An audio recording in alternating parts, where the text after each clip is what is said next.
Bonsoir à toutes et à tous. Bonsoir Aya Sissoko.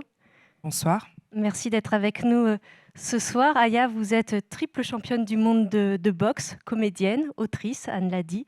Et dans le cadre donc de ce cycle Fair Play, le Forum des images vous a donné carte blanche. Vous avez choisi trois films qu'on peut voir à l'écran. Raging Bull de Martin Scorsese, qui a été projeté cet après-midi. La beauté du geste de Sho Miyake, projeté ce soir à 20h30. Et Rangen de Rachid Jaidani, qui sera projeté demain à 20h30. Alors on va faire des allers-retours au cours de cette discussion entre ces films, votre parcours, Aya, et vos questions et réflexions à vous dans le public. N'hésitez vraiment pas au cours de la discussion, même s'il y aura évidemment un temps aussi dédié à la fin de cette rencontre.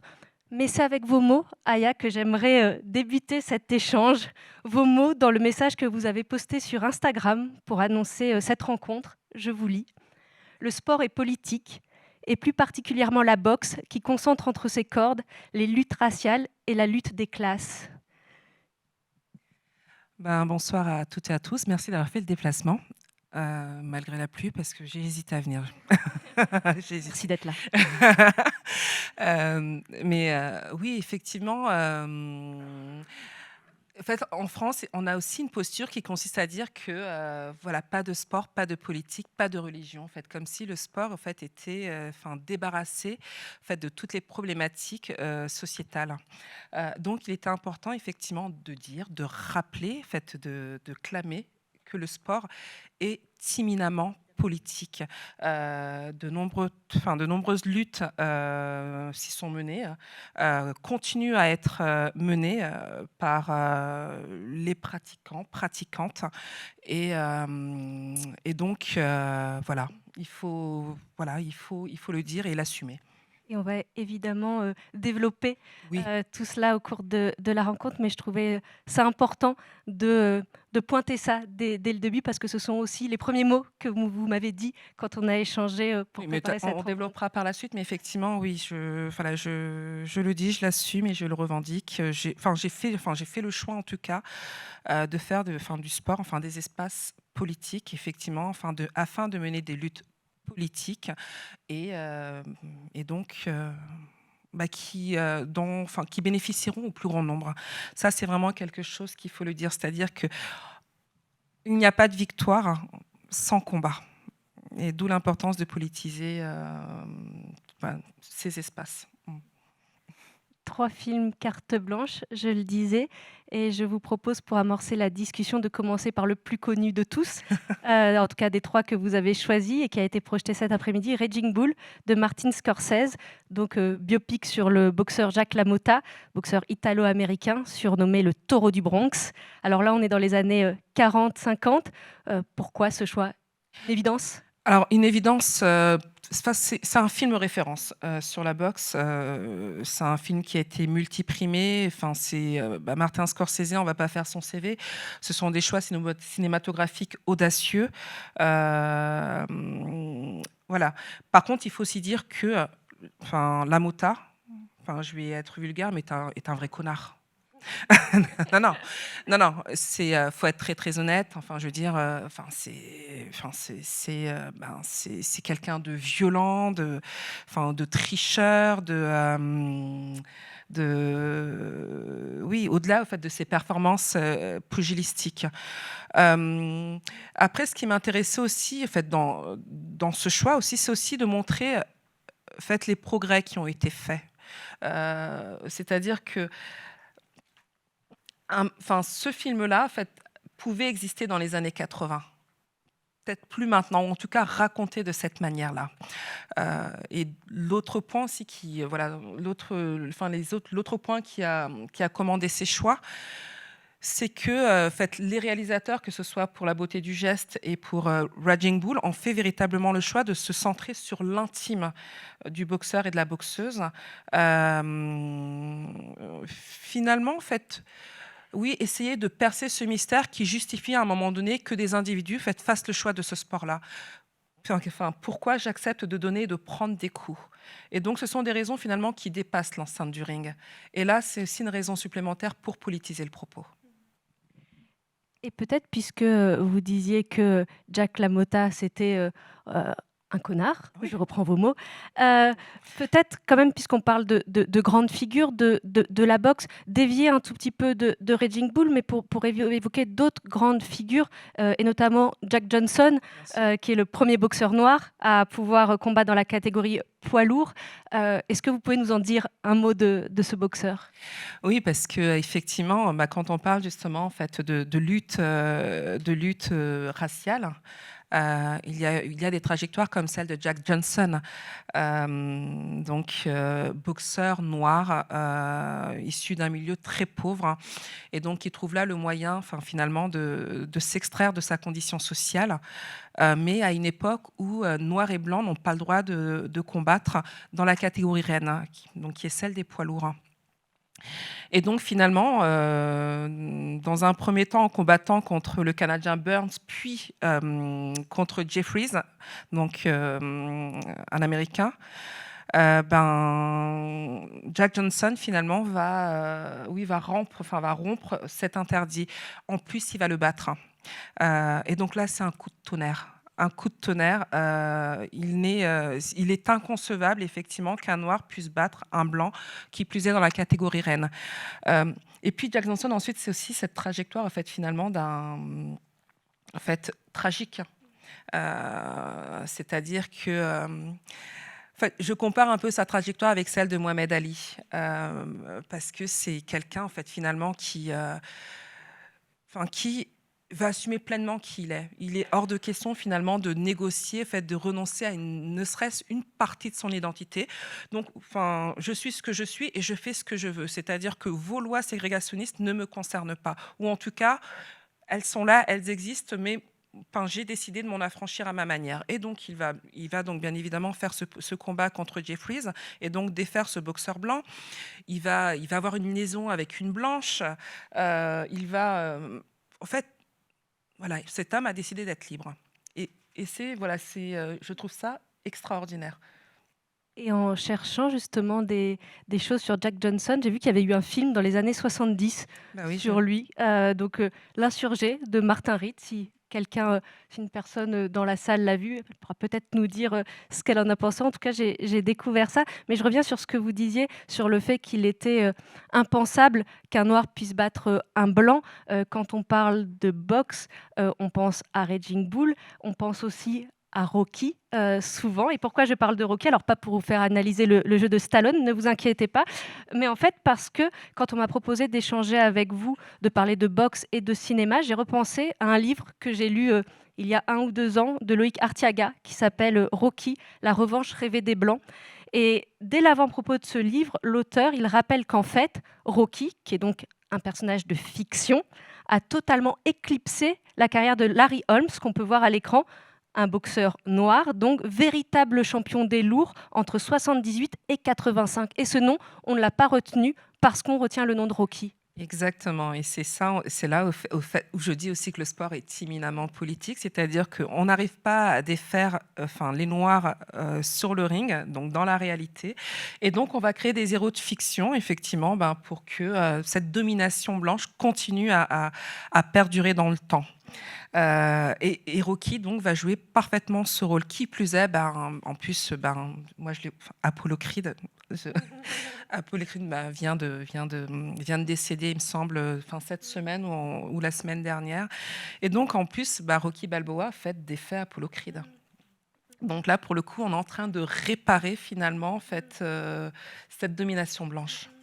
C'est complètement fou parce que c'est exactement ce que vous dites, c'est-à-dire que euh, dès le moment où des boxeurs noirs ont commencé à gagner des titres mondiaux, eh bien, c'est la fiction qui a pris le dessus. Et il raconte aussi comment est-ce que, encore une fois, Rocky, qui est donc une fiction, comment est-ce que dans les vestiaires de boxeurs professionnels, il y a des posters de vrais boxeurs et des posters de Rocky. Non, non, mais c'est ça. Enfin, de toute façon, tout a quasiment été dit. C'est-à-dire que le cinéma, c'est aussi ça. C'est-à-dire que ce qu'on ne peut pas imposer ou obtenir dans la réalité, et ben voilà, le cinéma en l'occurrence va permettre finalement de réparer ça et de permettre à ce que cette hégémonie blanche perdure. Vous parliez tout à l'heure, vous évoquiez le fait que Raging Bull, comme La beauté du geste, se concentre sur l'intimité du boxeur et de la boxeuse. Peut-être un mot quand même de la façon dont on filme la boxe au cinéma. Est-ce que vous retrouvez la réalité de votre pratique? Parce que moi, qui ne fais absolument pas de boxe, je ne suis pas en mesure de dire si un combat se passe comme je le vois dans un film. Est-ce que vous retrouvez quelque chose de la réalité? Alors, on va être très, très honnête. En fait, en plus, c'est une discussion qu'on avait eue juste avant le début de celle-ci avec Anne. Pour les Américains, on ne peut pas leur retirer quelque chose. C'est-à-dire que quand ils montrent de la boxe ou un autre sport au cinéma ou enfin, à l'écran, on voit quand même qu'il y a un véritable travail d'acteur derrière. On sait effectivement que l'acteur ou l'actrice est astreint à de nombreuses heures d'entraînement pour pouvoir en fait, reproduire le geste le plus proprement possible. En France, c'est beaucoup plus compliqué.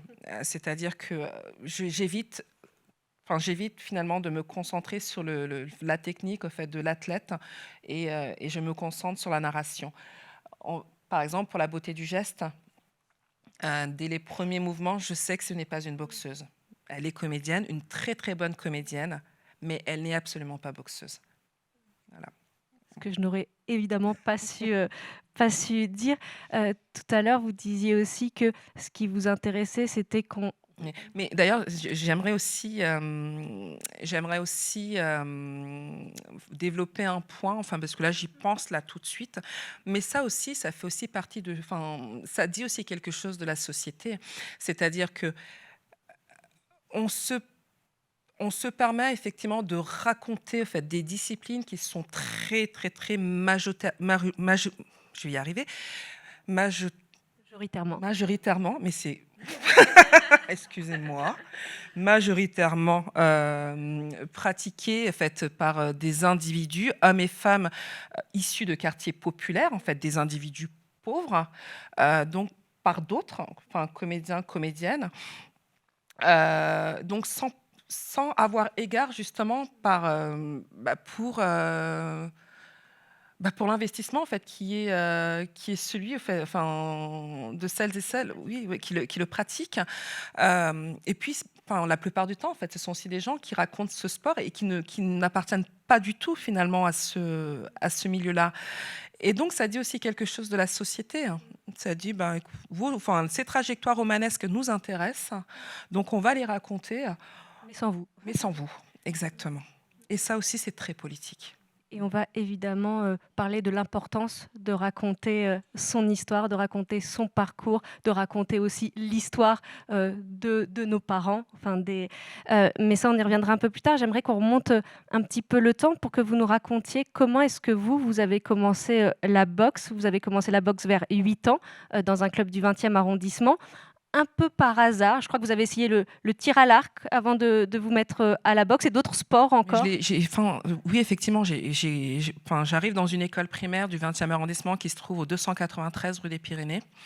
Et donc, ma mère prend ses renseignements en fait, auprès de l'instituteur, enfin du professeur de gym. Et donc, ce dernier propose le judo, le tir à l'arc, le volleyball et la boxe. Et donc, je vais faire tous ces sports que je vais pratiquer au minimum 3 ans. 3 ans, mais il n'y a que la boxe qui va rester. Et donc, un sport que j'ai pratiqué pendant 20 ans. Et c'est aussi ça qui est intéressant, c'est que on arrive à la boxe, on peut arriver à la boxe par hasard, mais on n'y reste pas par hasard. Il y a vraiment des raisons très très intimes, en fait, qui justifient notre présence, qui expliquent au fait aussi qu'on accepte de donner et de prendre des coups. Et c'est aussi ce qui est très bien raconté dans La beauté du geste. Et c'est ce qui m'intéressait finalement en fait dans ce film. Cette jeune femme, voilà, qui arrive, dans ce petit club d'un quartier de Tokyo, qui va arriver très très timidement en fait sur la pointe des pieds au début et puis à un moment donné qui qui va trouver justement en fait une famille, une forme de stabilité,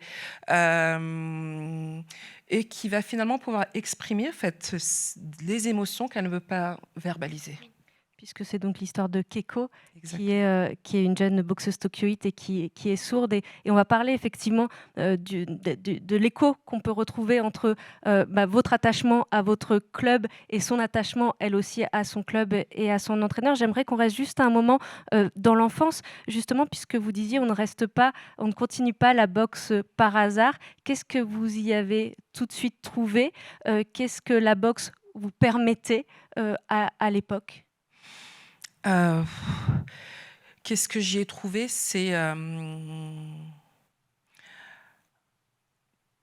En fait, c'est qu'on n'avait pas déjà, on n'avait pas forcément besoin de parler, de s'exprimer, c'est-à-dire que je pouvais dire, enfin, les choses, je pouvais aussi dire les choses sans les verbaliser.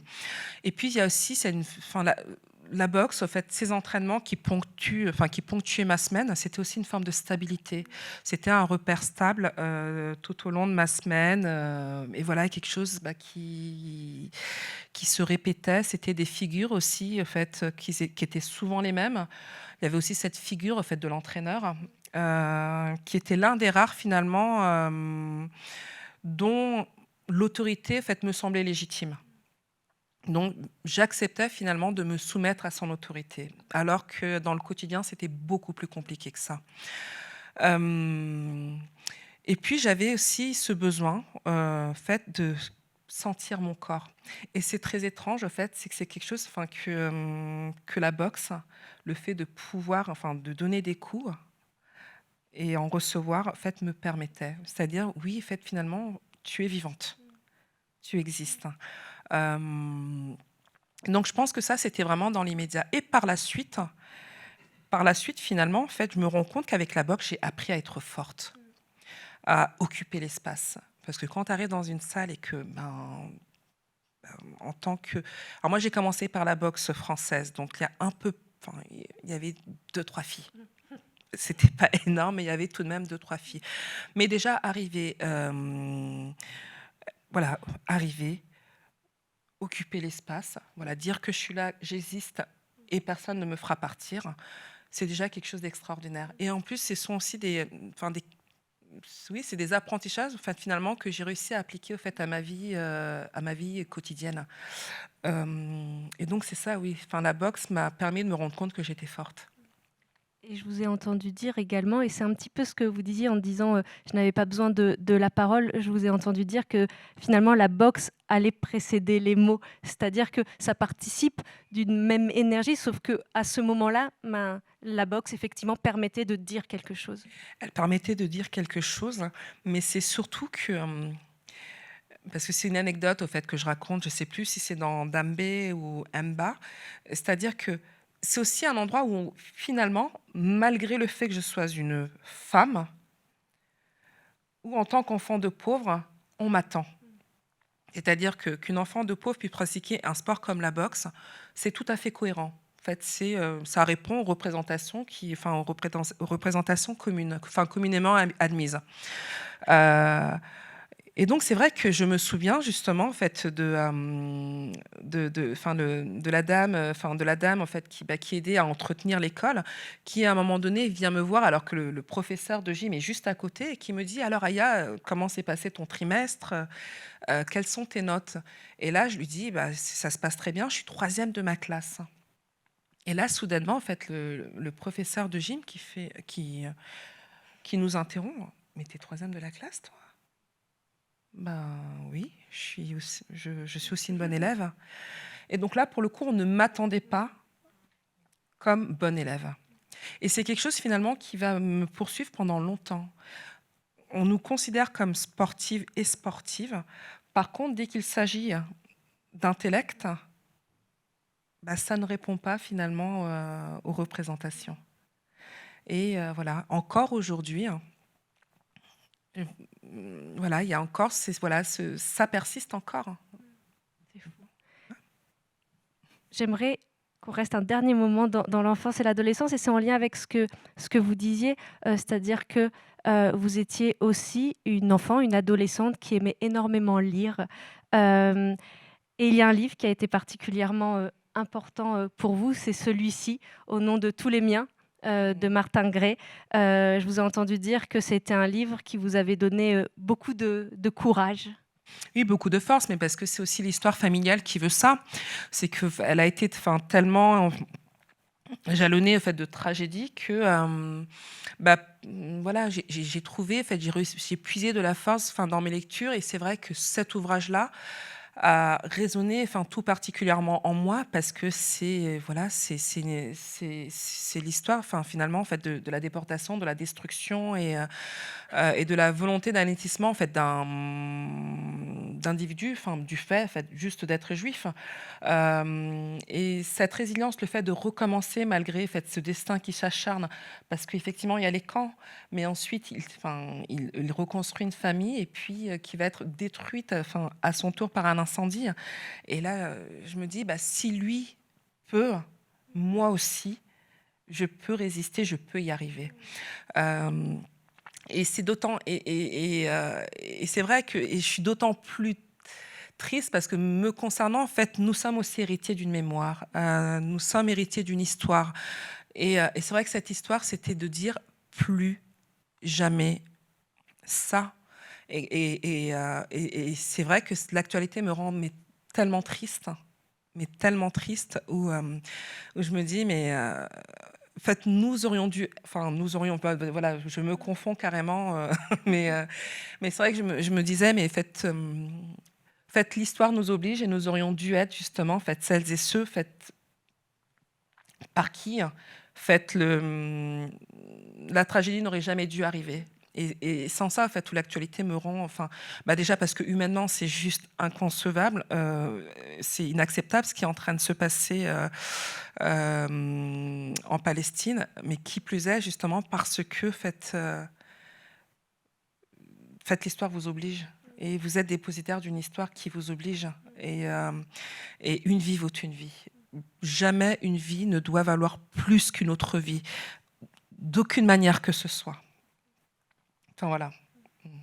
Et de ce que vous avez dit, ce que je retiens aussi, c'est cette force. Et vous dites, si avec tout ce qui lui est arrivé, il a pu, moi aussi, je peux. Et c'est quelque chose qui, à plusieurs moments dans votre vie, est marquant. C'est-à-dire cette capacité à se dire, il y a forcément un mieux derrière. S'il s'est passé quelque chose de terrible, il y a quelque chose derrière qui va être... il va y avoir une lumière. C'est qu'il y a aussi cette volonté à chaque fois d'échapper finalement au déterminisme. C'est-à-dire, enfant pauvre, issu d'une famille monoparentale, noire, etc. Et je me suis dit, en fait, je ne serai jamais là où vous m'attendez. Et donc, il y a eu le sport, bien évidemment, en fait, qui m'a permis de gagner en confiance et en résistance oui, et qui m'a aussi endurci mentalement. Et puis il y a eu aussi de formidables rencontres. De formidables rencontres qui vous ouvrent finalement de nouveaux espaces, de nouvelles opportunités. Donc libre à vous de les saisir ou pas. Mais à chaque fois, ça a été de me dire voilà, tout ce que je ne me suis pas permise ou tout ce que je ne pouvais pas me permettre étant plus jeune, dorénavant, en fait, ma vie, ce sera ça. C'est-à-dire me réinventer continuellement et faire ce que j'ai envie de faire. Personne ne m'imposera quoi que ce soit. Et parmi ces rencontres essentielles, vous l'avez évoqué très rapidement, votre entraîneur.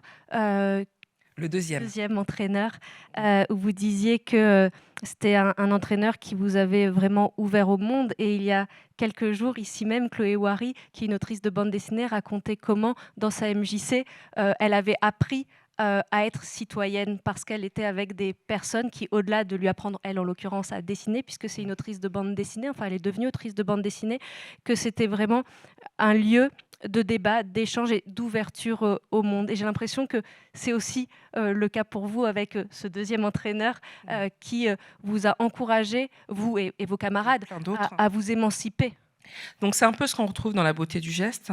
Et c'est aussi ça, en fait, les clubs de quartier. Les clubs qui sont implantés, au fait, au milieu de la cité, où, en fait, on a des individus, des hommes, femmes, qui sont totalement dévoués à leurs enfants.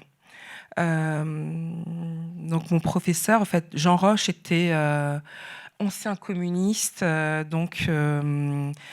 oui, qui était fait pétri au fait de ce principe d'éducation populaire, c'est-à-dire que je ne suis pas là que pour faire des sportifs ou des sportives, mais en faire véritablement des citoyens qui sont capables, de penser, de se prendre par la main et de jouer un rôle finalement, dans le destin collectif qui est le nôtre.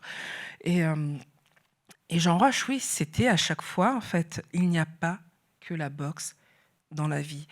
Soyez curieux, ouvrez-vous au monde, allez voir ce qui se passe ailleurs. Et, euh, et donc, le terreau était déjà fertile. On va pas se mentir. En fait, quand j'arrive dans ce club de boxe implanté dans le 20e arrondissement, je ne suis pas une coquille vide. Mais parfois, quand on vient justement de milieux populaires, il est important de s'entendre dire des évidences, encore et encore, jusqu'à ce qu'à un moment donné, on se dise « Ok, je n'ai plus besoin de toi ». Et dans la beauté du geste, il y a cet attachement au club, avec le club qui ferme au milieu du film environ. Vous retrouvez cet attachement? C'est quelque chose, vous disiez, quand vous m'avez parlé de ce film, vous m'avez dit, mais en fait, c'est ma trajectoire. Vous disiez, c'est pas mais si, en fait, c'est mon histoire. Enfin, il y avait quelque chose, une très forte proximité avec ce qui se passe dans le film. C'est un peu mon histoire, mais c'est aussi ce qui participe de ma colonne vertébrale. Enfin, moi, je suis une enfant du 20e arrondissement. Je le revendique. D'ailleurs, à chaque fois que j'envoie une biographie, je dis toujours, je suis Aya Sissoko, en fait, française, née de parents maliens, enfant de Ménilmontant. C'est-à-dire que ces trois origines sont constitutifs de mon identité et j'en suis très, très, très fière. D'autant plus qu'injonction nous est faite, quand on commence finalement à s'élever socialement, de renier finalement les origines qui sont les nôtres. Non, c'est-à-dire que je ne serais pas Aya Sissoko si je n'avais pas eu des parents qui m'ont éduquée malgré le fait de ne pas savoir lire et écrire, etc. Mais j'ai été éduquée par mes parents qui m'ont transmis cette culture malienne qui est d'une richesse au fait absolue à qui sait être curieux pour s'y intéresser. J'ai bien évidemment hérité de cette culture française, qui m'habite de manière indolore. C'est comme ça. Je suis née, j'ai grandi, je suis allée à l'école républicaine. Donc voilà, c'est quelque chose, au fait. C'est indolore. Et bien évidemment, effectivement, la vie, au fait, dans un quartier populaire, en fait, ces solidarités qui s'y tissent,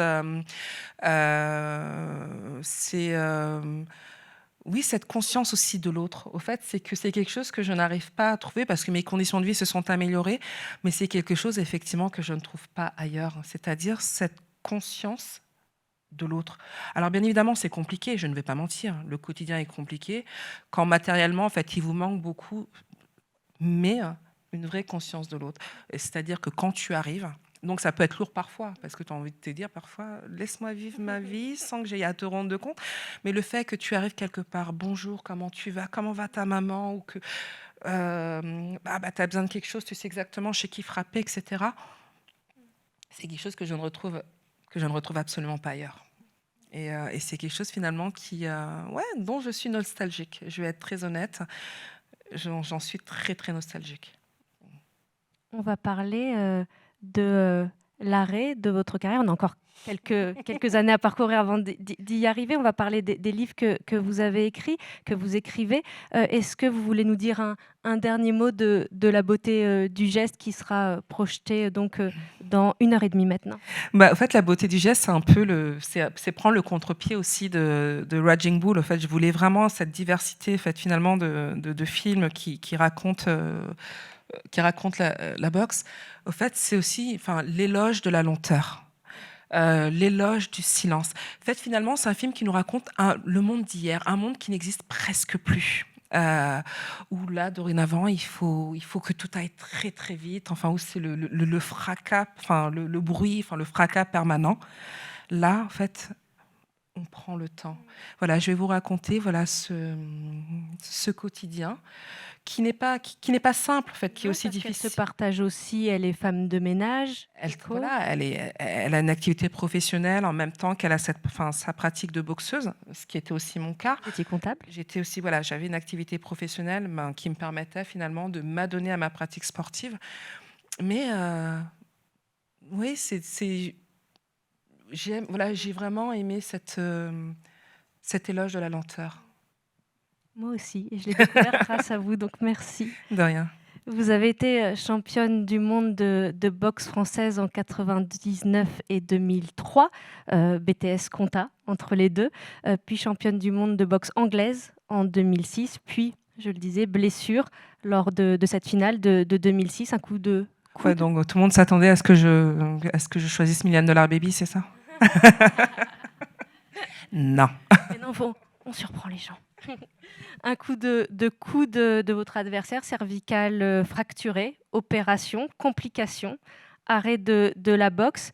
À propos de ces compétitions, dans un entretien, vous disiez: quand retentissait l'hymne, noir ou pas, je me savais française. Je portais le drapeau. Mais dans les journaux, j'étais toujours une Française d'origine malienne. C'est ce que vous gardez aussi de ces compétitions, au-delà de l'aspect sportif, au-delà, j'imagine, du plaisir pris d'être allée au bout, d'être championne. C'est malgré tout ces quelques mots qui disent à quel point tout avance lentement. Ben, tout avance très très lentement, encore plus actuellement, où il faut avoir les reins solides, pour supporter finalement en fait ce déversement en fait de racisme, de sexisme, oui, la période sent très très mauvais. Mais en fait le problème, ça n'a jamais été nous, hein. C'est-à-dire que moi, personnellement, je me suis toujours sentie française. Ce sont continuellement en fait, les autres qui me renvoient la figure que je suis française à demi, française de papier, française en sursis.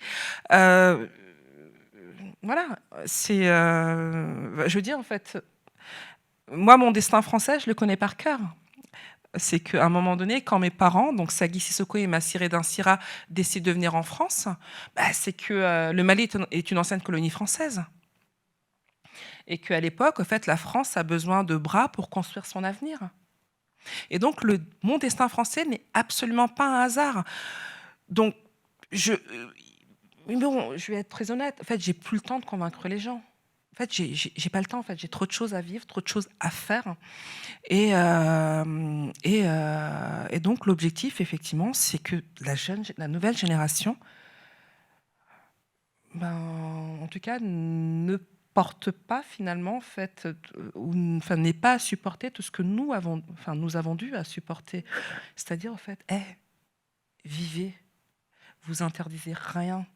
Et au contraire, plus vous serez doué, plus vous serez bon, plus vous serez heureux, parce que j'ai presque envie de dire, le fait d'être heureux aujourd'hui, ah non, mais c'est déjà là en termes de coup de pied dans le truc. Donc ouais, juste kiffer. Et c'est la meilleure réponse finalement que vous pourrez leur donner, mais qu'ils aient le seum. Mais juste ayez le seum. Nous, on kiffe au fait. On kiffe, on est bon et voilà. Vous disiez on est bon. Quand vous avez arrêté la boxe, vous avez ensuite intégré Sciences Po. On parlait tout à l'heure de Raging Bull. Dedans, il y a cette idée quand même de boxe comme moyen moteur d'émancipation sociale. Je vous entendais dire dans un entretien, c'était pour le Bondi Blog, que justement vous n'aviez jamais conçu la boxe comme un moyen de vous élever socialement. Et vous évoquiez votre mère tout à l'heure, votre mère qui était analphabète. Vous le disiez souvent que c'était parce qu'elle ne savait ni lire ni écrire que les gens s'exprimaient à son égard, s'exprimaient avec mépris, avec condescendance. Et ça, vous l'aviez très fort en vous aussi. Ça, vous le saviez que les mots était aussi important, essentiel. Et ça a été quelque chose, vous vouliez que ça passe par là, c'est-à-dire que, on parlait de boxe comme moteur ou pas d'émancipation sociale, vous vouliez justement sortir de ça, se dire que non, les quartiers populaires, ça ne veut pas dire que c'est forcément par le sport que, enfin, il y a quelque chose de... Mais c'est ça, et c'est aussi en ça que c'est politique finalement, c'est-à-dire que certains sports sont réservés aux quartiers populaires. Je vais prendre l'exemple de mon frère qui voulait faire du tennis, mais c'était pas possible économiquement et puis même, enfin d'un point de vue, enfin géographique, il n'y avait pas de club à proximité. Et donc ce frère aîné d'1 an a gardé, enfin jusqu'à présent, cette frustration de ne pas avoir pu faire le sport qu'il voulait. Et donc l'autre aspect, en fait, l'autre point aussi que j'aimerais aborder, et je le vois d'autant plus que, comme je disais, en fait, mes conditions sociales ne sont plus celles de l'époque. Là, je vois, mais à aucun moment, en fait, dans les milieux, en fait, dits favorisés, comment dire, on va, en fait, on va surtout pousser continuellement les enfants finalement à faire, enfin, des études très très longues. C'est-à-dire, le sport, c'est formidable, mais ça va rester un loisir. Ce n'est pas un vrai métier. Toi, on a beaucoup plus d'ambition pour toi. Et ça, justement, en fait, ces choix qui sont faits, en fait, participent finalement à la hiérarchisation sociale au sein de nos sociétés. Et donc, effectivement, il va y avoir les corps, moi, c'est ce que j'appelle les corps laborieux. Les corps laborieux, c'est-à-dire les individus d'extraction pauvre, donc, qui vont occuper les métiers en fait, peu valorisés, ce qui aussi fait finalement le sport, parce que finalement, ce n'est que le corps. Alors que l'intellect... Voilà, ça sera pour les autres, ce sera pour nous. Et ce qui va nous permettre finalement aussi de garder notre domination sur tous ces individus. Vous donnez l'exemple des footballeurs, où on a beau admirer leur performance sportive. Mais sans leur donner le respect qu'ils devraient recevoir. Mais parce qu'effectivement, en fait, vous êtes juste des corps laborieux. Et d'ailleurs, il faut aussi voir la manière dont sont... moi, je me suis toujours... En fait, j'aime bien regarder parfois l'espèce de trombinoscope au sein des fédérations. Est-ce que, en fait, il y a très peu d'individus racisés au fait, qui sont présidents ou présidentes de clubs. Alors, bien évidemment, il y a déjà très peu de femmes. Mais alors, pour le coup, il y a très peu d'individus racisés. Je crois, je ne sais pas, il doit y en avoir 1 ou 2. Et pourtant, sur les terrains, beaucoup sont effectivement en fait, des corps racisés. Donc, une fois de plus, c'est-à-dire, il y a les êtres effectivement qui pensent, qui sont dotés d'intelligence et qui vont organiser tout ce monde. Et puis, il y a celles et ceux qui vont trimer. Et donc ça, c'est à l'image de la société. Il y a ces études, l'importance des mots, la conscience très tôt que le fait de s'exprimer correctement assoit une autorité, et il y a l'écriture. On peut voir vos différents livres à l'écran d'Anne B. en 2011 avec Marie Desplechin, qui est également sorti En poche, qui est un retour sur votre enfance, Enba, que vous avez évoqué tout à l'heure, en 2016, hommage à votre mère, et Au nom de tous les tiens, en 2022, adresse à votre fille, fin de la trilogie. Je vous ai entendu dire que vous aviez énormément changé entre le premier livre et le dernier, que vous aviez pris conscience, et on l'entend quand on vous écoute aujourd'hui, du caractère structurel du racisme, et qu'il y a beaucoup de chemin qui a été parcouru durant ces 10 années. Oui, après attention, le but n'est pas non plus de dresser un tableau tout noir. Il y a des choses aussi qui ont évolué. C'est très très lent. On aimerait que ça aille beaucoup plus vite parce qu'effectivement, ce sont des vies au fait d'individus qui sont derrière. Donc, on aimerait que le politique, effectivement, mette un coup d'accélérateur. Bon, je doute que ça se fasse là avec ce gouvernement, mais je ne. Oui, donc oui, il y avait aussi une forme de naïveté au fait avec Dame B. C'était. C'est le premier ouvrage coécrit avec Marie. En fait, j'avais pas pris le temps de théoriser. En fait, c'est quelque chose qui me tombe dessus. On me propose d'écrire un livre sur les raisons qui justifient qu'une femme décide de pratiquer un sport considéré comme masculin. Et finalement, en fait, je vais prendre un peu le contre-pied au fait de ce qui m'était demandé, parce qu'une fois de plus, on ne vient pas, enfin en tout cas, on ne reste pas à la boxe par hasard. il y a des raisons très très intimes qui justifient votre présence. Et donc oui, je vais beaucoup m'appuyer sur Marie pour le premier ouvrage et on va raconter cette histoire. Je ne m'attendais absolument pas à ce que ce livre marche. Je vais être très très honnête. En gros, j'avais signé un contrat, j'avais fait le job, j'allais retourner à ma vie très très tranquille. Et finalement, en fait, ça va être un véritable succès. En fait, il faut juste savoir que quand je décide d'écrire, c'est qu'il y a des raisons vraiment très, très impérieuses qui justifient l'écriture. Au fait, écrire pour écrire, ça ne m'intéresse absolument pas. Vous écrivez dans l'urgence. J'écris dans l'urgence parce qu'il faut que ça sorte. Je ne peux plus boxer, donc voilà, c'est l'écrit. Et donc, effectivement, un bas sort parce que je viens de perdre ma mère. Et donc, il y a la peur d'oublier.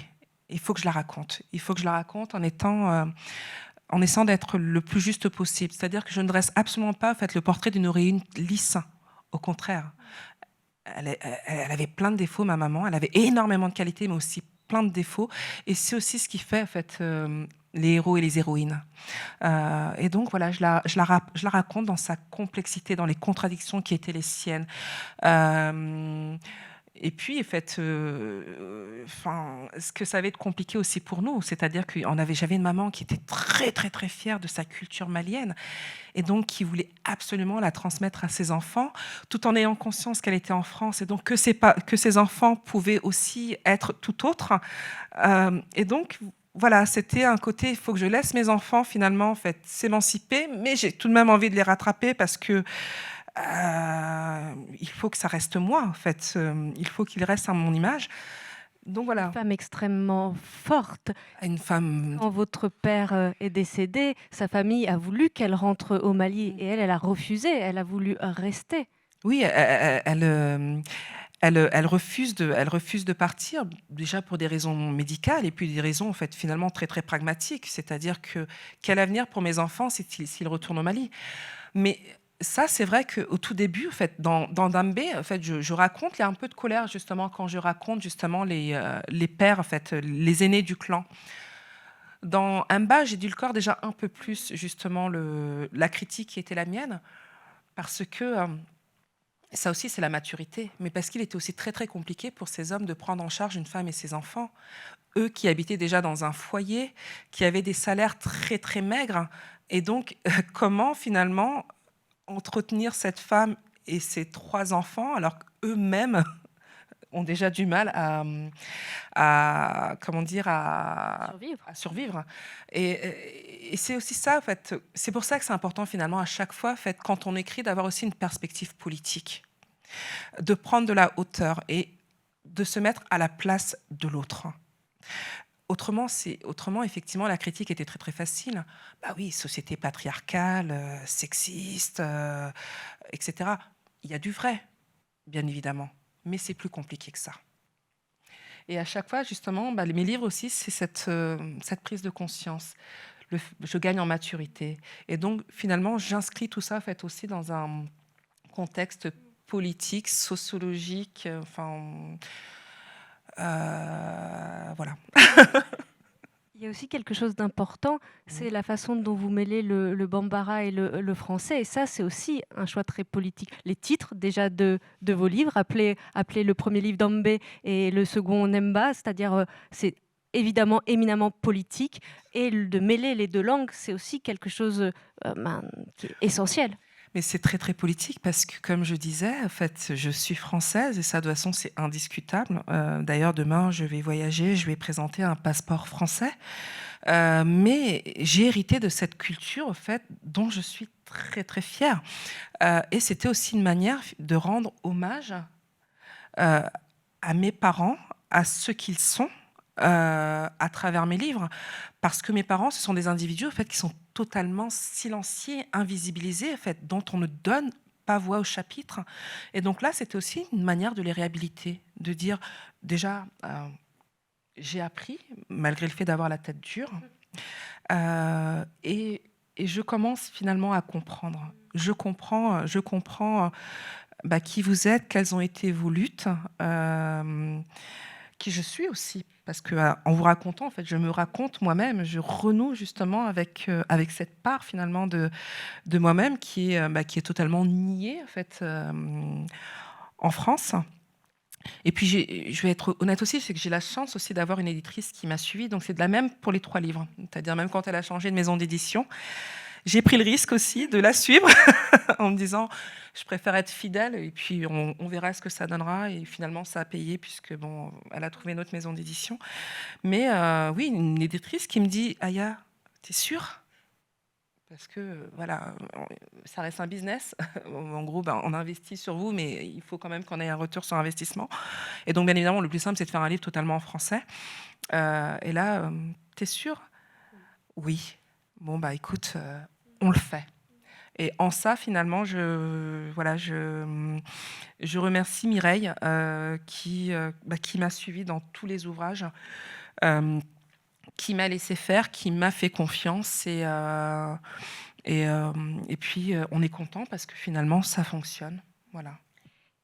Et avec ces livres et aussi en raison de votre parcours, vous rencontrez aussi beaucoup de jeunes et on parlait de l'importance de la transmission tout à l'heure et c'est quelque chose d'essentiel parce que quand vous racontez vos parents, vous racontez aussi les parents en réalité des jeunes que vous rencontrez et qui d'un seul coup peuvent se dire que bah ouais, nos parents aussi étaient des héros, des héros, héroïnes. des héroïnes, bah oui, c'est ça en fait. C'est vraiment en fait décentrer. Il y a vraiment cette volonté de décentrer le regard et de dire finalement en fait, en tant qu'individu, en fait, nous avons aussi la possibilité de choisir nos héros et nos héroïnes. Et ça aussi, c'est quelque chose d'extraordinaire. Mon objectif, bien évidemment, ce n'est pas d'effacer en fait les figures communément admises. C'est juste finalement de diversifier, d'élargir la figure du héros et de l'héroïne. Et c'est ce que permettent ces ouvrages. Moi, j'ai vraiment été marquée justement par ce face-à-face avec une élève malienne comme moi, qui s'appelait Fatou. Donc, on n'avait bien évidemment pas le même âge, puisque moi, je venais discuter de mon livre dans cette classe. Et donc, je lui raconte la trajectoire de mes parents. Et je vois qu'elle résiste, et qu'elle souffle. Enfin, voilà, elle lève les yeux au ciel. Et donc, je l'interroge. Oui, mais en gros, oui, faites nos parents. En fait, en gros, vous en faites trop avec nos parents. Ils méritent pas la place qui est la leur, etc. Et je lui disais, écoute, est-ce que vous avez étudié la mythologie grecque ? Elle me dit, ils répondent oui. Et je lui dis, mais qu'est-ce que c'est finalement un héros grec ? Le héros grec, c'est celui qui a pris le risque du départ, sans la garantie de revenir. Et donc qui rentrait auréolé finalement des épreuves qu'il avait eu à traverser tout le temps de son périple. Mais au fait, c'est l'histoire de vos parents. C'est qu'à un moment donné, ils partent sans avoir la garantie d'arriver en vie dans le pays qu'ils visent. Et ces individus vont avoir à traverser énormément d'épreuves. Déjà, le fait d'être noir dans un pays majoritairement blanc, le fait de ne pas pouvoir parler la langue, le fait de devoir élever leurs enfants dans un contexte qui leur est hostile, mais c'est déjà extraordinaire tout ce qu'ils ont à faire. Et donc c'est à vous de choisir la figure de vos héros, de vos héroïnes. Et donc d'une certaine manière aussi, c'est réhabiliter finalement, parce que actuellement on nous parle toujours de la France qui se lève tôt, la France qui travaille, mais au fait c'est nos parents. C'est nos parents. En fait, ça a été ma mère. La France qui se lève tôt, la France qui trime, la France qui apporte aussi une véritable plus-value au plus grand nombre. Mais c'est nos parents. Et donc, à partir du moment où on a juste déplacé le curseur un peu à côté, là, j'ai eu une enfant qui a fondu en larmes. Parce qu'elle n'avait jamais envisagé les choses de cette manière. Et c'est pour ça qu'il est important finalement d'avoir une multitude de narrations où chaque individu puisse se reconnaître et de se dire « je suis important » parce que d'autres me racontent. Même si l'imagination peut être élastique. Comme je disais, moi, le Martin, que ce soit Martin Gray m'a énormément nourri plus jeune. Mais d'autres, effectivement, n'ont pas une imagination aussi élastique et donc il leur faut effectivement des héros qui leur ressemblent. Et c'est très bien. Et c'est très bien. Vous le disiez un petit peu tout à l'heure en disant, finalement, c'était comme, quand j'ai arrêté de boxer, l'écriture, il faut que ce soit quelque chose qui soit fait dans l'urgence parce que ça participe de ce même mouvement. Justement, quel lien est-ce que vous faites entre la boxe et l'écriture? Comment est-ce que vous avez le sentiment, d'être une boxeuse qui écrit? Est-ce que justement il y a cette idée tout à l'heure, vous disiez d'occuper l'espace avec, la boxe. Quelque part, il y a aussi de ça dans tout ce que vous venez de dire, de se dire, d'inscrire ces récits, d'être présente. Voilà, comment est-ce que vous faites le lien, s'il y a un lien à faire, entre votre pratique de la boxe et votre pratique de l'écriture? Alors, techniquement, en fait, j'écris comme je boxais. C'est-à-dire qu'il y a aussi vraiment une écriture qui est très très frontale, très très directe, avec très peu de fioritures. Voilà, parce que c'est aussi une écriture de l'urgence. Et, euh, et puis, je sais pas, enfin, quoi dire de plus. Oui, je suis là, en fait, là, je suis là où on m'attend pas. C'est-à-dire que déjà en 88, quand j'essaie de faire de la boxe française, ben, on ne m'attendait absolument pas à cet endroit. Parce que la boxe n'était absolument pas à la mode. Personne dans ma famille pratiquait ce sport. Donc j'arrive, j'y reste, hein. Et quand j'arrive à la boxe anglaise, alors je vous dis, faites ce prof enfin, Jean Roche était quelqu'un d'extraordinaire, vraiment, hein, vraiment. Enfin, ça a été une rencontre qui a été primordiale, en fait, essentielle dans ma vie. Mais là, quand je viens m'inscrire à son cours, il me dit, moi, j'entraîne pas les gonzesses. Donc ça a été aussi le premier réflexe qui a été le sien. Euh, et donc, une fois de plus, c'est aussi, enfin, s'imposer, en fait, dans un espace, au fait, où vous n'êtes pas attendu, ou qui vous est même hostile. Euh, mais c'est comme ça. Mais c'est comme ça. Et à côté de ça, ça aussi, c'est quelque chose que je répète souvent. Il y a, en fait, les luttes ont été aussi, en tout cas, menées, enfin, par d'autres avant moi. Elles n'ont pas été menées jusqu'au bout. Je ne les mènerai pas jusqu'au bout. D'autres prendront le relais et d'autres continueront finalement à faire avancer le schmilblick. Mais c'est vrai que, par exemple, pour que je puisse disputer les championnats du monde en boxe anglaise, il y a eu aussi des boxeuses comme Nancy Joseph en particulier, enfin, qui allaient à l'étranger pour pouvoir pratiquer, enfin, pour pouvoir faire de la compétition, etc. Donc oui, je suis contente effectivement voilà, qu'on me donne une carte blanche, mais c'est aussi l'occasion aussi voilà, de rendre hommage à celles et ceux, enfin, en particulier celles qui nous ont précédés, qui ont participé finalement oui, à ouvrir le chemin pour que nous, en fait, puissions l'emprunter. Et l'objectif, effectivement, c'est apporter ma contribution justement à ce qui a déjà été fait pour que, en fait, les générations d'après, enfin, y aillent avec encore plus de facilité. Et c'est le cas aujourd'hui?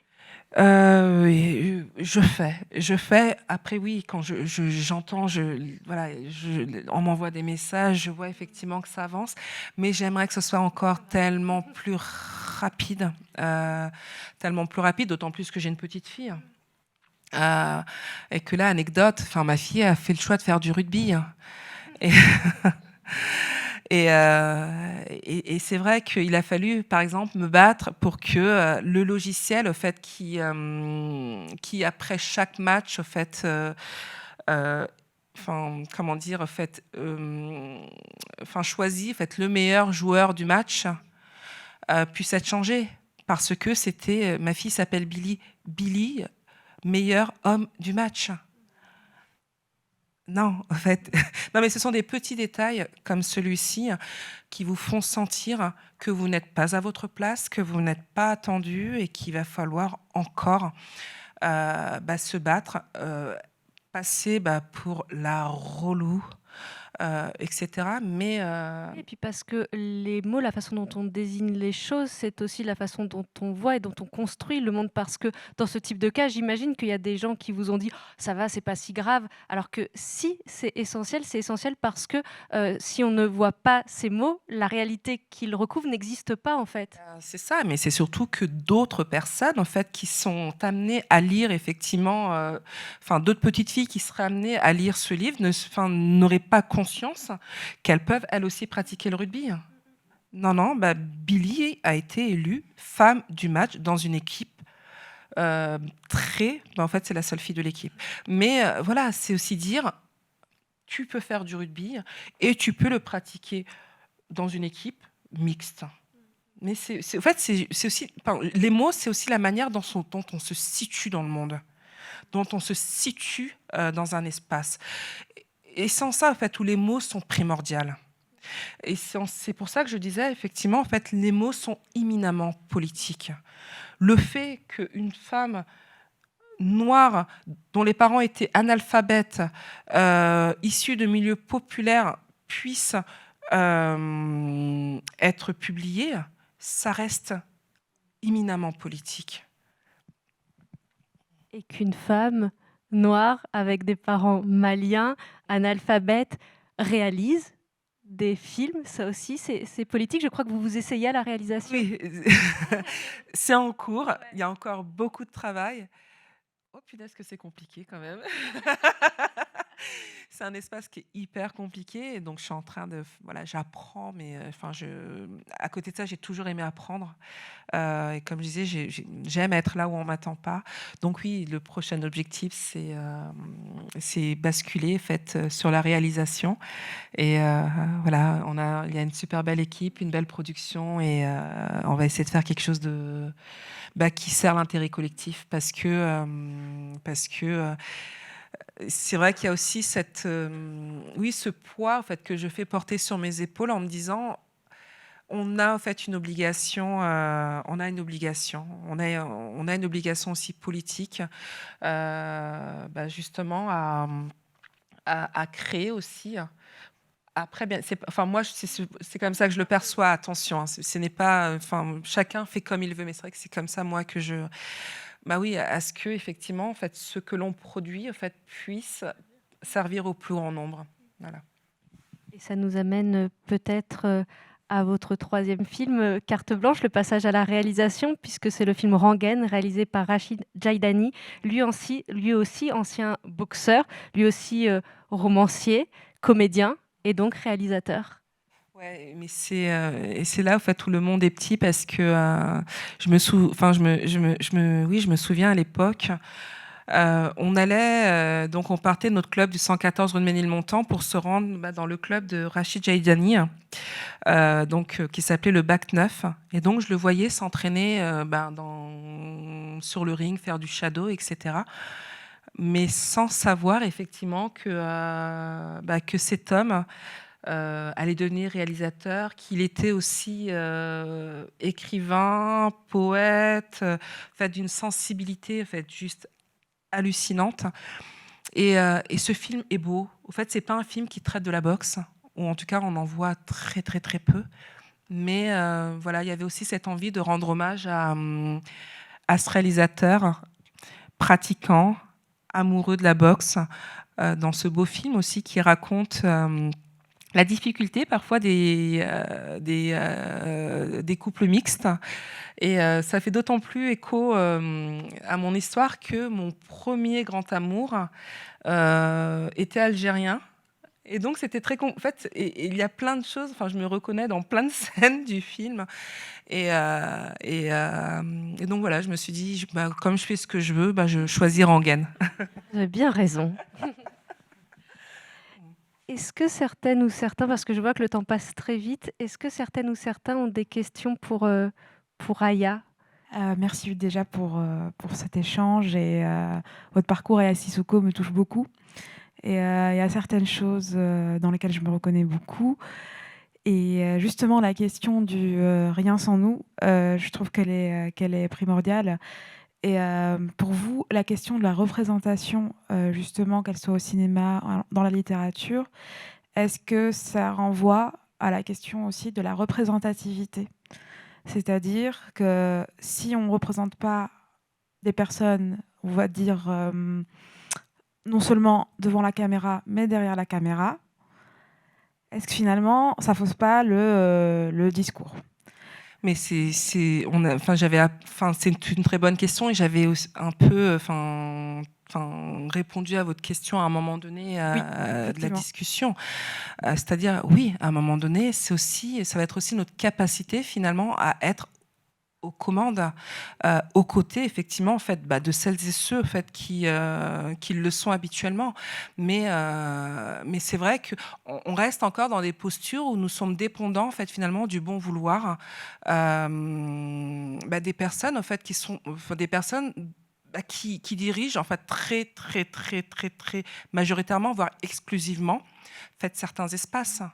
Et là à un moment donné et puis c'est aussi à partir du moment où on est aux commandes, c'est aussi finalement être totalement libre de dire ce que l'on a envie de dire, la manière dont on a envie de les dire, etc., sans avoir effectivement parfois à réfléchir à ah oui, mais si je dis ça, ça va peut-être être trop frontal, ça va peut-être être mal pris, etc. Et puis même, ça sera aussi à partir du moment où nous serons en fait aussi aux commandes, ce sera aussi diversifier finalement la narration.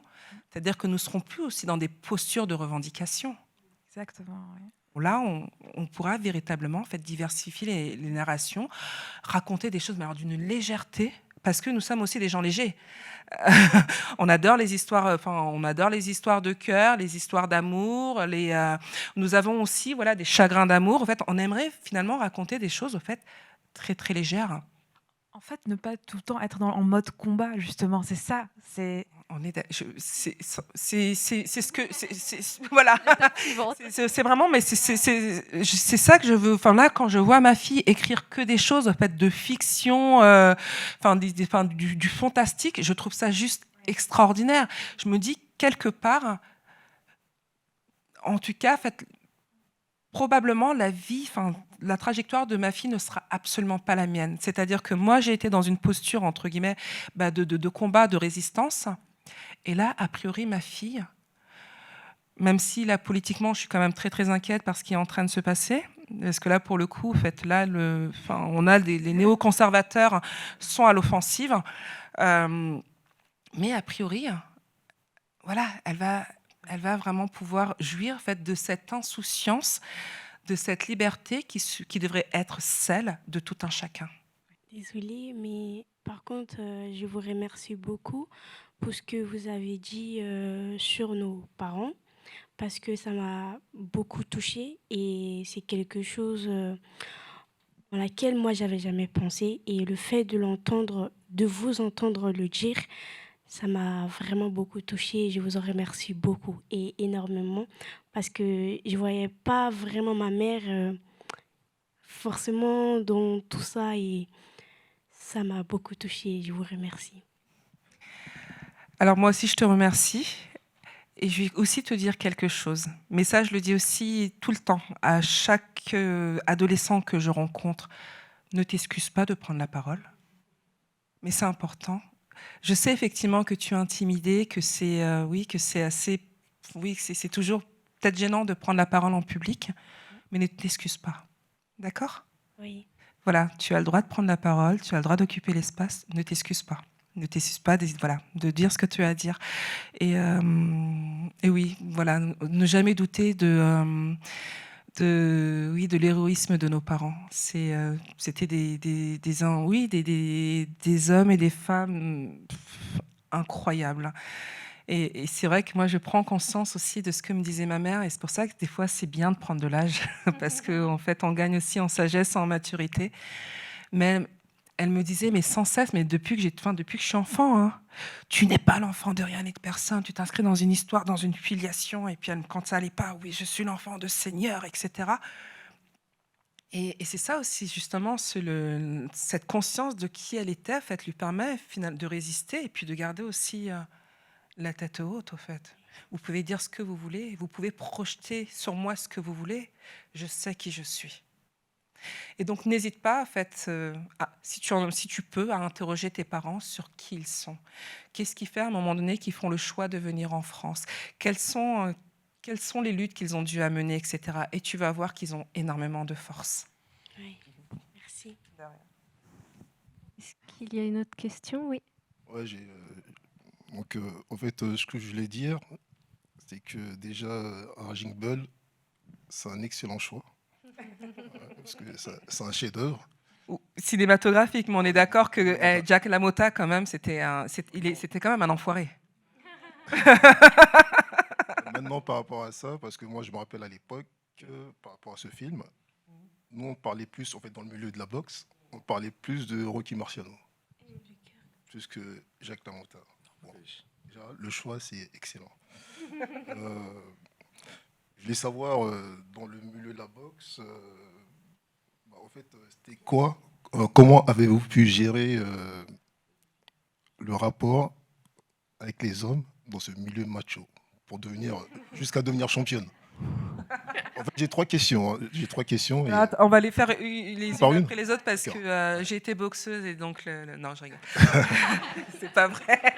C'est pas vrai. En fait, c'est vrai que c'est compliqué, enfin, d'évoluer dans un monde, masculin, mais dans la vie de tous les jours, en fait. C'est-à-dire que la boxe n'échappe pas finalement, en fait, aux luttes que l'on doit, en tant que femme, que l'on doit mener à l'extérieur, en fait, dans notre quotidien, dans notre vie de tous les jours. Mais après, effectivement, voilà, on est dans un espèce de huis clos. Mais en fait, la réalité, c'est qu'à un moment donné, se pose la question, est-ce que tu te sens bien là où tu es? Est-ce que la boxe te fait du bien? Et à partir du moment où j'ai compris que le gain en fait, personnel, intime, était plus important, mais au fait... En fait, j'en ai rien à faire, au fait, de vous, les hommes. En gros, enfin, vous imaginez bien qu'à l'âge de 8 ans, quand j'essaie de pratiquer ce sport, c'est pas pour vous. Enfin, c'est pas pour les hommes. Quand je décide de rester, c'est absolument pas pour les hommes. C'est juste, à un moment donné, j'ai trouvé un espace qui me faisait du bien, qui me faisait me sentir forte, qui me faisait me sentir importante, qui m'a permis aussi, finalement, de m'endurcir mentalement et, finalement, en fait, de résister à la vie quotidienne qui était plus difficile. La deuxième question, c'est votre avis que je voudrais avoir. Pourquoi l'intégration des minorités en France a été ou est un échec? Je voudrais bien avoir votre avis. Alors déjà, ce n'est absolument pas un échec. Ça, en fait, c'est ce qu'on essaie finalement de nous faire croire. Mais je vais prendre comme on parle sur moi, j'ai continué à parler de moi. Mais là, on vient de, entre guillemets, je me permets de te tutoyer parce que je pense qu'on connaît un peu. Plaisir. Ouais. Quelle est la population qui, en une génération, je te dis une génération, avec une maman, en fait, en sachant que je ne suis absolument pas une exception, parce qu'on a tendance effectivement aussi en France à vouloir ériger des espèces de figures comme ça, comme si elles étaient des exceptions. Je ne suis absolument pas une exception. Mais quel est en fait le groupe qui, en une génération, a réussi effectivement à faire des enfants champions, qui sont passés par des grandes écoles, qui sont auteurs, etc. En une génération, qui? Donc l'intégration, c'est justement, je pense, parce que l'intégration se passe beaucoup trop bien et que celles et ceux qui sont tout en haut, finalement, de la hiérarchie sociale, voient d'un très mauvais œil tous ces individus, à un moment donné, qui ont cru au mérite républicain et qui se disent dorénavant, j'ai bien travaillé, j'ai tout écouté, maintenant, je prétends aux promesses qui ont été faites, que là, effectivement, ça commence à paniquer. Parce qu'à partir du moment où j'ai fait des études, je veux faire des postes qualifiés. Mais ceux qui y sont, ils n'ont pas envie de toi, finalement. En plus, ils se disent, on a jalonné le terrain, justement, enfin, on a miné le terrain pour que ce soit hyper compliqué, et ils sont encore là. Finalement, ils veulent nous remplacer. En fait, voilà. Enfin, moi, en tout cas, c'est la version qui est la mienne. D'accord. Voilà. Et la dernière question, donc c'est rapide. Pourquoi, pour moi, la culture africaine donc, a du mal à s'imposer chez le peuple noir. La culture africaine a du mal à s'imposer chez le peuple noir. Alors ça, Globalité, je suis pas sûre, au fait. Je suis pas sûre. Je sais. Bah déjà, je sais. En fait, je vais pas me forcer. Je sais. Enfin, je sais pas. Je n'arrive pas à saisir véritablement. Tac. Ok. Laisse-moi juste 30 secondes. Tout à l'heure, vous avez parlé des valeurs. Que Oui. vos parents- Alors attends. C'est pas une question de s'imposer, parce que une fois de plus, c'est ce que je disais. En tout cas, en fait, tous les individus qui ont été élevés par un parent, enfin, au moins un parent ayant des origines africaines, en fait, ont hérité en fait, d'une certaine manière de cette culture. Après que cette culture ne soit absolument pas valorisée, c'est autre chose. C'est-à-dire, par exemple, moi, dans mon dernier livre, je dis, au commencement, j'ai eu honte de ma mère. J'ai eu honte de ce qu'elle représentait. Parce que ce n'est pas ce qui est valorisé dans la société occidentale. Hein, c'est ce qu'on nous dit, ce qu'on nous vend, c'est le modèle en fait, néolibéral, la Rolex, si tu n'as pas de Rolex avant 30 ans, 40 en fait, ans. 40 ans, enfin je sais pas, t'es un loser, etc. Donc ma mère, effectivement, qui appartient aux classes laborieuses, elle est tout le contraire de tout ça. Je veux dire, bah, elle trime. En plus, elle parle mal le français, elle porte le boubou. À part Léa Seydoux qui adore en fait, l'odeur d'encens, en fait, pas grand monde finalement en fait, valorise tout ça. Mais c'est ensuite, en fait, avec le recul, en apprenant, en me plongeant en fait, finalement d'abord dans ces mots, ensuite dans les livres, que je me suis rendu compte, mais oh, la personne avec qui tu vis au quotidien, qui t'a élevé, mais elle est d'une puissance, et la culture qui est la sienne est d'une puissance. Donc finalement, c'est à nous de faire ce travail de transmission. Et c'est quelque chose qui se fait de plus en plus. Moi, je vois de plus en plus de livres où les gens assument pleinement ce qu'ils sont. Et ça, c'est extraordinaire. C'est une minorité, mais oui, c'est une minorité, mais on avait quasiment rien. Donc, bien évidemment qu'il y a encore beaucoup à faire. Et ça va être fait. Parce que en fait, les outils aussi qu'on a actuellement en fait, nous permettent de diffuser l'information au-delà même d'un ouvrage. Enfin, à l'époque, mais à quel moment en fait, tu peux avoir des comptes Instagram où on faisait la promotion des cultures africaines, où on avait des chaînes YouTube? Ça n'existait pas. Donc, on apprenait dans notre petit coin. Pardon ? Oui, mais encore faut-il avoir, en fait, déjà, faut-il connaître Camara Lay et aussi avoir une appétence pour la lecture. Alors que tu vois, le fait justement d'avoir en fait des médias, enfin entre guillemets, en fait, grand public, enfin mainstream, c'est une première approche. Et peut-être que justement, en fait, le consommateur, se dit, ok, je vais me plonger, en fait, dans la littérature, en fait, qui raconte, auquel fait référence, ce poste. Mais c'est ça qui est extraordinaire. Mais sur les questions de sexisme, sur les questions de féminisme, sur les questions d'accès au sport, sur les questions, en fait, aussi, sur les questions en fait de culture, qui sont considérées comme mineures, mais j'ai jamais eu autant de matière. Tu vois, j'ai 45 ans. Il y a encore 15 ans, en fait, tout ça, on n'avait pas. On n'avait pas accès à tout ça. Donc c'est lent, c'est en train de se faire. Et donc, encore à nous, finalement, à toutes celles et ceux qui ont un intérêt de produire, pour qu'on ait le choix. Pour qu'on ait le choix. Tout est une question aussi d'avoir le choix. J'avais une question par rapport à votre histoire. Parce que, en fait, votre histoire, je ne vais pas vous mentir, elle m'a fait un peu penser à celle de Mohamed Ali, dans le sens où vous avez commencé au plus bas, on vous attendait. Bon, drop the mic. Au revoir. Non, mais plus sérieusement, dans le sens où vous attendez pas là où vous êtes arrivé. J'étais sérieuse. Si vous voulez, j'arrête. Hein. Non, excuse-moi. Je suis très impolie, je te laisse continuer. On vous attendait pas là où vous êtes arrivé. Et je voulais vous poser des questions dans le sens où, est-ce que dans le monde de la boxe féminine, on vous a déjà comparé à lui ou des trucs comme ça? Non, on m'a jamais comparé à Mohamed Ali et d'une certaine manière, tant mieux parce que je suis Aya Sissoko et personne d'autre. Et personne d'autre. Après, oui, en fait, je détonne un peu dans le monde de la boxe parce que, en fait, mon propos, mon discours, au fait, est aussi très politisé. Euh, mais c'est aussi ma vie, au fait, la vie qui est la mienne, au fait, qui d'une certaine, enfin, c'est aussi quelque chose qui s'est imposé à moi.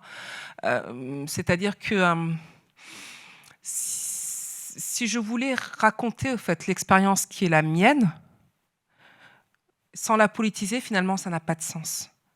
Et que le fait d'être sur le terrain, de rencontrer énormément de militants de terrain, d'échanger avec eux, je voyais bien, effectivement, et ça c'est important, le terrain. Il n'y a pas, en termes de formation, il n'y a rien de mieux que le terrain. Mais franchement, le fait d'être là sur le terrain, de voir en fait, la réalité, parce que en fait, les réalités en fait, sont aussi très diverses. Et donc voilà, juste de m'asseoir, de me taire et d'écouter, je me suis dit, wow, ok, en fait, il y a plein de choses que tu ne sais pas. On te fait finalement, en fait, t'es nourri au fait, d'un discours, genre, oui, le sport, dépassement de soi, la victoire, nanana. Mais c'est beaucoup plus compliqué que ça. C'est beaucoup plus compliqué que ça. Et donc, oui, comme dirait un de nos anciens présidents, je me dois de vous donner un discours de vérité. Et oui, et ça passe effectivement oui, à le politiser un minimum pour apporter aussi des réponses concrètes. Parce que moi, ce qui m'intéresse en faisant de mon histoire et des miens, en fait, des figures en fait, politiques, c'est qu'il y ait du changement. Qu'on ne soit pas, comme je disais tout à l'heure, dans une posture de combat. Au fait, c'est fatigant, ça abîme. Ça abîme continuellement d'être là, en fait, dans une lutte permanente. Et à un moment donné, on a juste envie de dire hey, stop, on a juste envie de kiffer, en fait. Enfin, voilà. Je voulais aussi vous demander, est-ce que vous avez des idoles dans le monde du sport en général? Alors, j'ai une idole, enfin, j'ai une idole, c'est Nancy Joseph, parce que enfin, voilà, si je devais vraiment choisir une idole, en fait, en tant que boxeuse, c'est Nancy Joseph, parce que c'est une femme, en fait, dont, malheureusement, en fait, les figures, en fait, naissent, c'est vraiment une question de timing. Et Nancy Joseph, elle passe complètement sous les radars. Alors que, mais elle a fait tellement pour la boxe féminine, puisqu'on parle, au fait, des Myriam Lamar, etc., en fait, d'Anne-Sophie Matisse, qui sont très, très importantes quand on parle de boxe féminine. Mais Nancy Joseph, enfin, elle était brillante en fait en anglaise, en boxe pied-point. D'ailleurs, en fait, les personnes ne voulaient boxer contre elle, et donc elle a été amenée à boxer à l'étranger pour pouvoir en fait, faire de la compétition, parce que la boxe anglaise pour les femmes, je crois que les compétitions, je sais même plus, je crois que c'est au début des années 2000. Oui, pour les Jeux Olympiques, mais la pratique en compétition, c'est au début des années 2000. Mais il y avait déjà des boxeuses. Et donc, si elles voulaient vraiment en fait, aller au bout de leur passion, pour certaines, c'était aller à l'étranger. Et Nancy Joseph, justement, à un moment donné, on s'est dit, ce n'est plus possible, effectivement, que des boxeuses se mettent en danger. Et donc, on a commencé à légiférer et donc à autoriser la pratique féminine en France. Et donc, je lui dois beaucoup à une femme comme Nancy Joseph.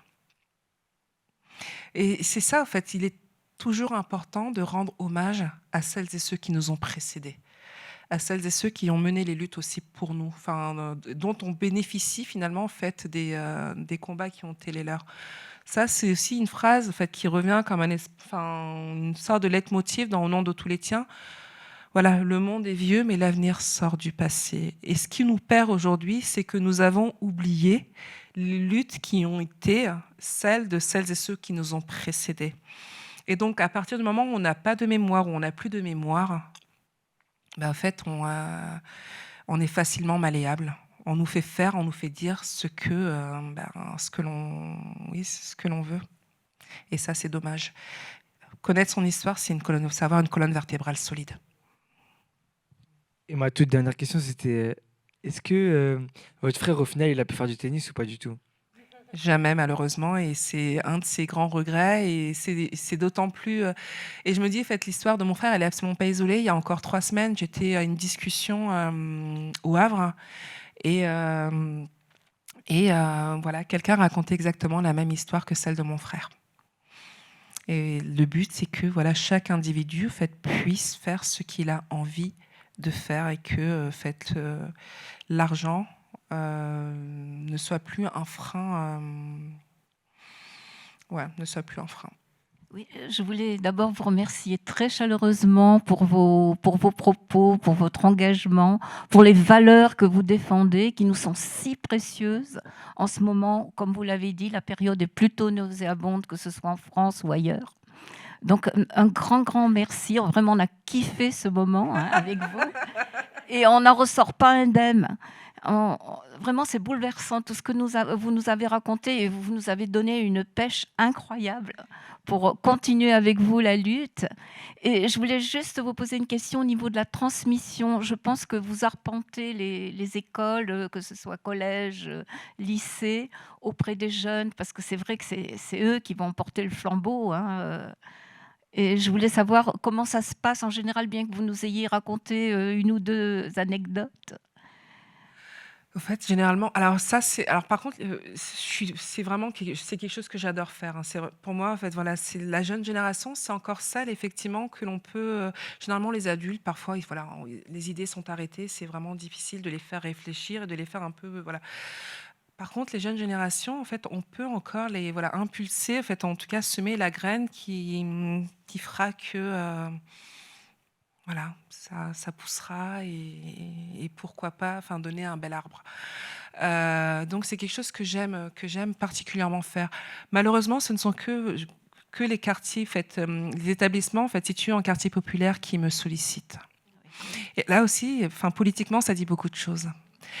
Ça dit que ce sont toujours les mêmes qui doivent fournir l'effort d'intégration, alors qu'ils le sont parfaitement. C'est-à-dire que celles et ceux, les privilégiés, ne se sentent pas obligés finalement de faire, de faire un effort pour aller vers l'autre. On a je sais pas, inventé un espèce d'idéal, fraternel, universaliste, etc. Mais ce sont toujours les mêmes qui doivent faire l'effort. Et ça, c'est quelque chose qui m'interpelle de plus en plus, et qui me met en colère. Mais je continuerai à aller sur le terrain, parce que, je vais prendre une anecdote, j'intervenais c'était à Corbeil-Essonnes. Et j'ai ce jeune homme, en fait, qui m'attendait de pied ferme. J'arrive, il est là devant l'établissement. Madame? Oui. Ça fait bizarre quand on vous appelle madame. C'est là, en fait, vous savez que vous avez... Madame? Oui. Vous êtes là? Vous êtes venue? Bah oui, je suis là. Pourquoi? Vous n'avez pas peur? Pourquoi je devrais avoir peur? Non, mais par rapport à ce qu'on dit sur nous. Et donc, vous voyez, finalement, en fait, en quoi, rien que le fait que des individus se déplacent pour échanger avec eux, parce que j'y gagne aussi, attention, ce n'est pas juste c'est pas Aya qui arrive, qui va leur faire la leçon, c'est vraiment un échange de dignité, comme j'ai l'habitude de dire. C'est vraiment un échange de dignité. On est, chacun ressort grandi de la discussion. Mais c'est aussi ce que la société renvoie, l'image que la société renvoie d'eux. Voilà, des sauvageons, des individus. Et donc, rien que ça, aller les voir et leur dire « vous êtes importants, on va passer un petit moment, on va passer quelques heures ensemble, on va discuter ». Et c'est juste extraordinaire pour ces enfants, comme ça a été extraordinaire pour moi quand j'étais au collège et au lycée, quand un intervenant extérieur venait nous voir. Je veux dire, c'était quelque chose qui rompait, qui était en rupture justement avec le quotidien. Et là, tout d'un coup, voilà, il se passait quelque chose. Et rien que pour ça, c'est important. C'est important parce que ces gamins sont importants. Et ils sont d'une vaillance et d'une intelligence en plus. Mais d'une vaillance et d'une intelligence, c'est juste hallucinant. Enfin, vous échangez avec eux, en fait, vous vous ennuyez pas. Ils sont géniaux. Merci beaucoup. Je voulais aussi vous poser une autre question. Quel est votre rapport avec les médias? Parce qu'on a tellement envie que votre parole soit entendue par le plus grand nombre de personnes. Les médias, je refuse beaucoup de choses. D'une part parce que je ne suis pas, ma trajectoire est la mienne. En fait, c'est que, en gros, les profils sont tellement divers que je ne suis le porte-étendard de personne, en fait. Enfin, je ne porte que ma parole. Après, bien évidemment, je sais elle a quelque chose de politique, mais je ne porte que ma parole. Et il y a aussi ça aussi, il faut laisser de la place aussi aux autres. Et donc, si je devais répondre positivement à tout, ça nuirait justement à cette diversité, à cette pluralité faite de profils et de paroles. Et puis, je trouve aussi que c'est dangereux quand on mène aussi des combats politiques, d'avoir une figure de proue. Parce que c'est toujours très facile finalement de neutraliser une figure. Alors que quand il y en a plein, c'est beaucoup plus compliqué. Et là, on l'a vu récemment dans les luttes, que ce soit les gilets jaunes ou même là, récemment avec les agriculteurs, tant qu'il y avait tant que les décisions étaient prises de manière horizontale, collective et horizontale, le gouvernement ne savait pas à qui s'adresser et donc il était complètement perdu. À partir du moment où des figures ont commencé à sortir du lot, là, ça a été beaucoup plus facile et ça signait en quelque sorte la fin du mouvement. Votre parole est très personnelle, mais elle a aussi quelque chose de tellement universel. Mais je sais qu'elle a quelque chose d'universel. Après, c'est mon vécu, c'est-à-dire que mon vécu commande aussi les propos qui sont les miens et le vécu qui est celui de mes parents, etc. Et je vais être très très honnête, c'est-à-dire quand vous avez vraiment connu la merde, quand vous avez vraiment que ce soit les morts ou que ce soit le racisme, que ce soit, je vais être très très honnête, j'espère que personne n'aura à supporter ce par quoi on a dû passer. Qu'aucun être humain n'ait à supporter ce que nous avons dû supporter. Et c'est aussi ça finalement qui commande aussi le discours qui est le mien. Et puis dernier point, c'est fatigant d'être continuellement dans la lutte. C'est quelque chose vraiment qui épuise, qui abîme. Et donc, on va conclure sur la santé mentale. C'est que être continuellement en première ligne, ça vous épuise. Et que j'ai une enfant à élever et que j'espère rester le plus longtemps possible auprès d'elle. Et donc, c'est aussi une manière de se préserver. De rien. Merci infiniment, Aya. Merci d'avoir été avec nous ce soir.